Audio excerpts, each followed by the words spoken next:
मानव सेवा जन कल्याण Radhe sweet ordnance factory की समिति, जिसका नाम लॉकडाउन के बाद से मुरादनगर के हर निवासी के जुबान पर है, क्योंकि मानव सेवा समिति ने लॉकडाउन में 54 दिन से लगातार गरीब लोगों को खाना बांटा। अब वहीं दूसरी ओर लॉकडाउन में गरीबों को खाना बांटने के बाद उनको रोजगार की भी व्यवस्था की गई है। इस वक्त हम मुरादनगर में मौजूद हैं। तस्वीरों में आप देखेंगे मेरे पीछे कि मानव सेवा समिति द्वारा गरीबों के लिए जहां एक और पहले खाने की व्यवस्था की गई थी, अब उनको रोजगार देने के लिए मास्क का काम शुरू किया गया है। तस्वीरों में आप देखेंगे कि घरों में लोग मास्क बना रहे हैं, काम कर रहे हैं, साथ ही लोग इस बात का भी ध्यान रख रहे हैं कि आपस में सोशल डिस्टेंसिंग लगातार बनी हुई है। लोगों ने अपने चेहरे पर मास्क लगाए हुए हैं, महिलाएं काम कर रही हैं। ये मानव सेवा समिति की पहल है कि उन्होंने लोगों को घर बैठे ही रोजगार दिया। मास्क लगातार यहाँ बनाए जा रहे हैं। एक तरीके से जो बताया गया है हमें कि इन मास्क बनाने वालों को दिहाड़ी दी जाती है, साथ ही बाजार में सस्ते दामों पर मास्क उपलब्ध कराए जाते हैं। इसके साथ ही आप तस्वीरों में देखेंगे कि मास्क की कटाई की जा रही है। लोगों ने घर में ही काम शुरू किया हुआ है। साथ ही कोरोना वायरस से बचने के लिए जो कारगर है सोशल डिस्टेंसिंग, वो यहाँ साफ तस्वीरों में बनी दिखाई दे रही है।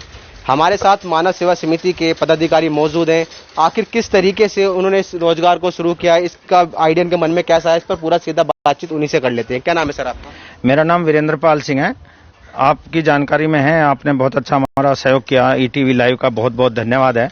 जो 54 दिन हमने खाना ऑर्डिनेंस फैक्ट्री से मानव सेवा समिति बनाकर दिया था, उसके बाद हमने सोचा जिन घरों में या महिलाओं में परेशानियां थी लॉकडाउन के कारण, अब इनका आर्थिक स्थिति कैसे मजबूत हो, ये सोचते हुए एक हमने कमेटी बना रखी। उसमें निर्णय हुआ कि क्यों ना मास्क बनाने शुरू किए जाएं।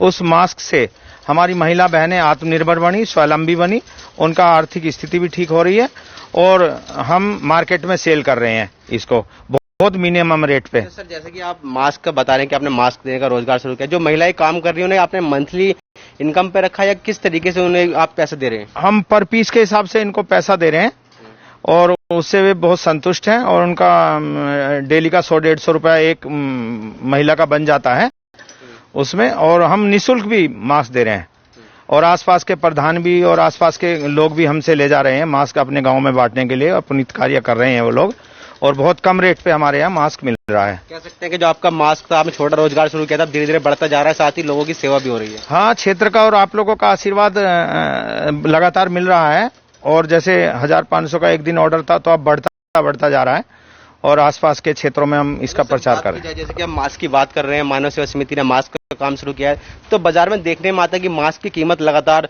10 रुपए से लेकर 100 रुपए तक की मास्क है, तो गरीब लोग खरीद भी नहीं पाते हैं। हालांकि कुछ लोग सस्ते दामों पर लेकर उन्हें बेच भी रहे हैं। तो आपने अपने मास्क की कीमत क्या रखी है?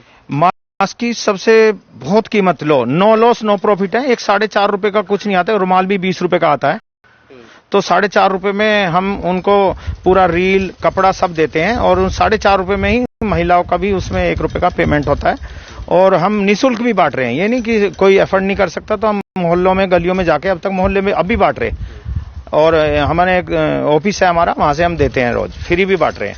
मुरादनगर मानव सेवा समिति ने अजीब पहल की हुई है, जहां एक और लोग लॉकडाउन में परेशान थे, खाने पीने से खाना खिलाया, वहीं दूसरी ओर एक मानव सेवा समिति के जो लोग हैं उन्होंने मिलकर रोजगार भी दिया। मानव सेवा समिति की पूरी फैमिली मौजूद है। लोग घर जाकर उन्हें सामान पकड़ाती है, जो सामान है मास्क सिलने का, चाहे रील हो चाहे कपड़ा हो। मानव सेवा समिति के और भी पदाधिकारी मौजूद है। सर, क्या नाम है आपका? मेरा नाम सोनी पंडित है। किस तरीके से मानव सेवा समिति ने ये काम शुरू किया, उसमें आप किस तरीके से अपना योगदान दे रहे हैं? इसमें तो मेरा काम यही है कि मैं बाजार से कपड़ा लाता हूँ और इनको कटिंग करके, कुछ ये भी खुद काटते हैं और अलग अलग डिजाइन के, ये इतने अपने में सक्षम है कि अलग अलग डिजाइन के ये मास्क बनाते हैं और उसको हम बाजार में सप्लाई करते हैं। मानव सेवा समिति ने रोजगार दे दिया है, महिलाएं काम कर रही हैं। आखिर इनसे बात कर लेते हैं, किस तरीके से अब इनका गुजारा चल रहा है, आखिर लॉकडाउन में रोजगार मिला है तो कैसा महसूस कर रही हैं? राजेश देवी। अच्छा, जैसे कि घर में बैठ के काम कर रहे हैं, किस तरीके से रोजगार मिला आपको, कैसे मिला काम? बस सोनी भैया ने दिलवाया था, घर बैठे कर रहे हैं अपना थोड़ा थोड़ा। लॉकडाउन में अच्छा है, काम मिल गया घर बैठे। हाँ, तो खर्च चल पा रहा है घर का थोड़ा बहुत? अब चल पा रहा है, बीच में तो न चल रहा था। कहीं ना कहीं मानव सेवा समिति वाला अच्छा काम किया है ये। जो मानव सेवा समिति अच्छा काम किया है आप लोगों ने। हाँ हाँ, सही। कितने मास्क बना लेते दिन में आप? बना लेते हैं 200, 250, 300। खर्चे जरा कम हो रहा है। हाँ। तो जैसा कि देखा आपने, मानव सेवा समिति के पदाधिकारियों ने बताया कि जिन लोगों को वो खाना बांटते थे, उन्हीं को देखते हुए, उनकी जो समस्या है लॉकडाउन के दौरान, उसको देखते हुए उन्होंने मास्क सिलने का काम दिया है। और साथ ही जो महिलाएं मास्क सिल रही हैं, वो भी रोजगार मिलने से काफी खुश हैं। उनका कहना है कि उन्हें घर में यह रोजगार मिल जाता है। वसीम अहमद, ईटीवी भारत, मुरादनगर, गाजियाबाद।